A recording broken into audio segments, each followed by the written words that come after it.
So kung kainin mo ito ng kamatis, nakaka-appendix siya.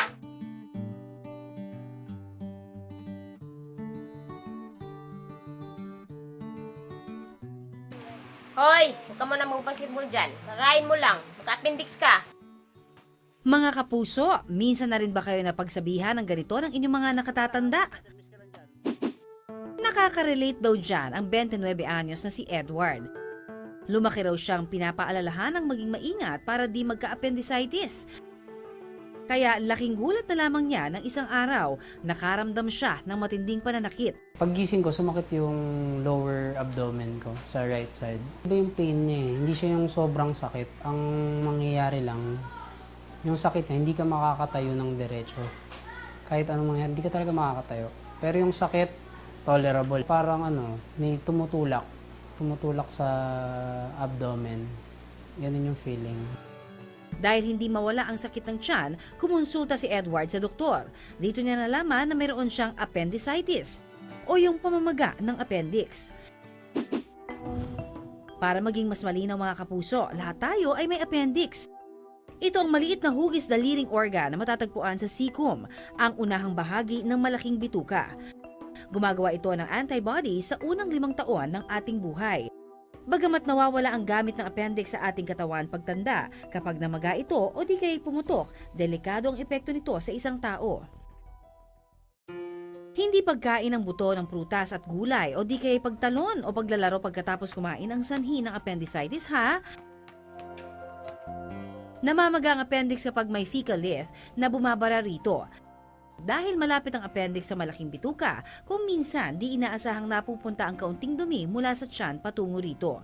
Kapag naipon ang dumi, titigas ito hanggang sa maging malabato. Ito ang nagiging fecal leaf na nagiging sanhi naman ng appendicitis. Ang appendix kasi natin ay isang blind-ended pouch. Ibig sabihin nun, isa lang ang butas niya.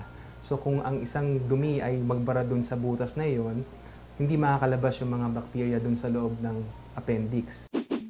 Paano nga ba malalaman kung appendicitis na ang nararamdamang sakit sa tiyan?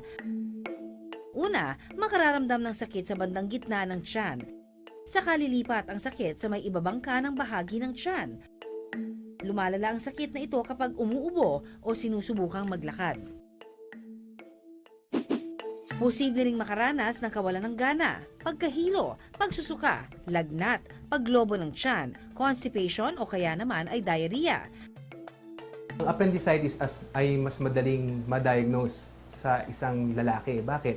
Dahil kapag ang isang babae ay may appendicitis, marami pa kasing kailangan i-rule out doon. Like, meron siyang ovaries na pwedeng magkaroon ng o mag-cause ng pain katulad ng sa appendicitis.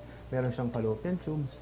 So, meron pa siyang mga ibang organs dun sa kanyang pelvis. Unlike sa males, sa mga lalaki, kapag nagkaroon siya ng right lower quadrant pain, more or less, appendicitis iyon. Basta ma-rule out mo yung urinary tract infection. Sa kasalukuyan, operasyon ang tanging lunas para sa mga taong nakakaranas ng appendicitis. Appendectomy ang tawag sa operasyon kung saan tinatanggal ang appendix. Taong 2011 ang sumailalim dito si Edward. Tatanggalin mo muna or ilaligate mo yung appendiceal artery. So, yun yung blood supply ng appendix. Pagka natali mo na yun, naligate mo na yun, dun sa base, dun sa take-off niya from the cecum, ilaligate mo rin siya. Tatali mo o kaya ikiklip mo sa laparoscopy. Pagka naklip mo na yung base, pwede mo nang putulin yung appendix.